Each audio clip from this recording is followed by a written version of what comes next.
बाबा कस्तो लाग्दैछ? राम्रो नि बाबु। रमाइलो हुँदैछ? ठिकै छ।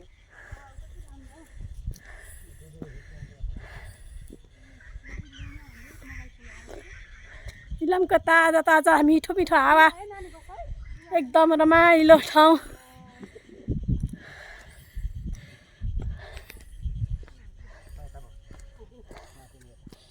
कस्तो दामी आयो लु है लु बाबा यता हेर्नु यो हो नि त फोटो भनेको चाहिँ पछाडिबाट खिचिदिन्छ है बस है नानी ननिस्क है कस्तो दामी आएको छ